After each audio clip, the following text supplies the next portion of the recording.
Hey everyone, the Tampa Bay Buccaneers lost a game they should have won once again. This time to the Carolina Panthers, who are now 4-0. Cam Newton's playing really well this season. But the bottom line is they were outgained by the Bucs.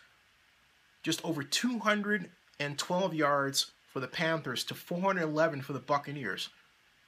Jameis Winston had an interesting game. He was 26 of 43 passes. 268 yards, 2 touchdowns, but 4 interceptions. I'm going to show you why Dirk Koetter is at fault here, and it's because of his terrible play design. I'm going to look at 3 of the 4 interceptions that Jameis Winston threw. Take a look. This is the first one that was returned for a touchdown. It comes out of this 3 wide receiver set. 3 wide receivers on one side here. There is Winston, and then you've got the running back over here and split it on the other side. Watch what the receiving combination does. Out of this, the one no-no is when you have defensive backs this close, they're looking for a short throw. The one no-no is to throw a short throw as opposed to a seam pass. Also take note that the wide receivers are not using all of the spacing out here. You see how this wide receiver is close to the widest most receiver is at the numbers rather than out here. So they're constricting themselves.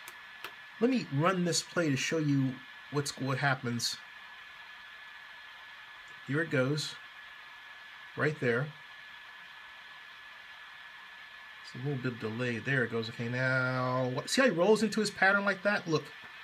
They're like, oh boy, we know what's coming, because the quarterback looks at him. That's bad design. Meanwhile, running free, right? They don't care about the seam because the Buccaneers have not shown a predilection to throw the seam from a formation where they normally would throw a seam, or another team would, excuse me. So what happens? It gets picked off, and it's off to the races. Off to the races. Here's the next one. If I put this one over side here, and let's take a look at this one. This one really bothers me. It really does. Now I want you to see in this interception, watch, he's really the weak side linebacker, but he's middle linebacker here, the inside. He is assigned to the back. Watch what happens if the back comes out. The main problem here is when Mike Williams goes up, and note, on the classic 22-ZN pattern that Bill Walsh is famous for, the wide receiver goes up, goes in and into the seam 12 yards downfield. 12 yards is this way, okay? Watch Mike Williams not go down that far. Not that he's supposed to, but I'm making the point again, the play is terribly designed. Because this linebacker is lured into the passing lane. Watch this. This is really annoying. And here we go. Watch, there goes the linebacker. See how he's leaning? See he's going with the back? See, watch. There, look. And then the back checks here, or gets held up by the end. And look where he is. He's in the passing lane. Jameis is ready to throw, but he's in the way. This is a terrible play design. Jameis should never be put in this position. This is a terrible play design. What happens? Of course, he tries to get over his head, and no, it gets picked off. Also, look, where's Mike Evans? This is the line of scrimmage. Evans isn't even 10 yards down. He's not pushing the ball down. Not that this is not his fault. It's the design of the play. Okay? It's the design of the play. The back is here.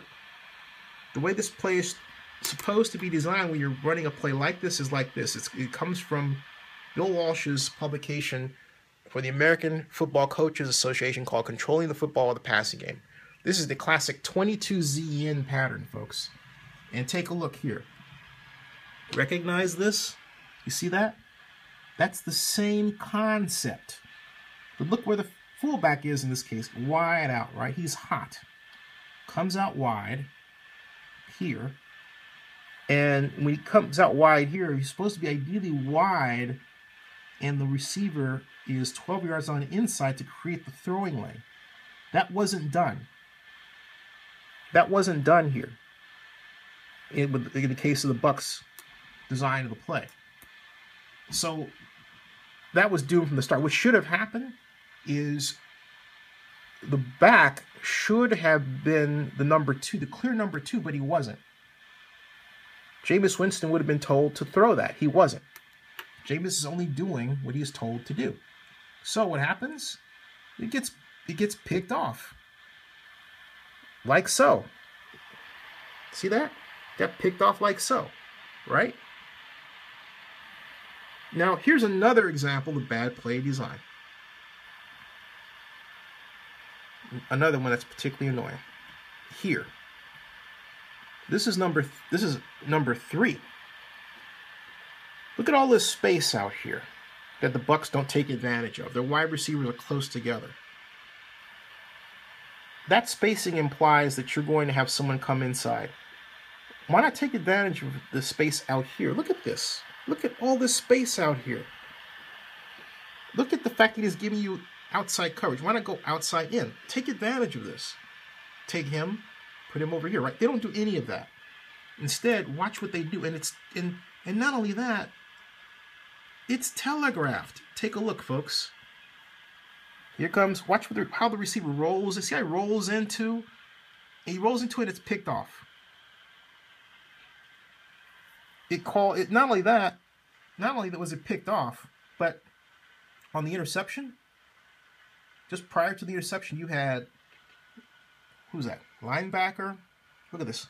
Here comes, he's coming in here.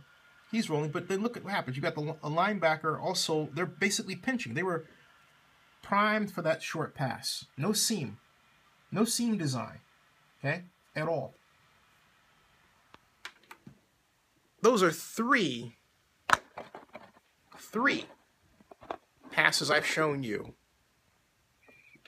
that resulted in interceptions and came from poor play design. To make it simple, the problem is that, first of all, Dirk Koetter's offense has no play-action system to give Jameis Winston a very easy throw, say, at the line of scrimmage, and then let the receiver pick up the yards to build confidence and build yardage and move the ball. First example. Second problem, the offense doesn't take advantage of the spacing provided by the field. Use all the field, get the receivers away from each other to make throwing lanes more obvious for your quarterback. You could see that problem. The third problem is lack of a focus on timing. The receivers run their patterns, but they roll into them lazily instead of the classic, you stop and you cut, right? They roll into theirs. They roll into it. And rolling into it, what do? They telegraph the play. The play is poorly designed to begin with, but they telegraph a bad play anyway, which makes things worse. The Buccaneers need to go back and take plays out that are poorly designed from the start, that don't create obvious throwing lanes and create bad situations for their quarterback, Jameis Winston. And if they don't do that, then they need to look for a new offensive coordinator. This game is the fault of Dirk Koetter.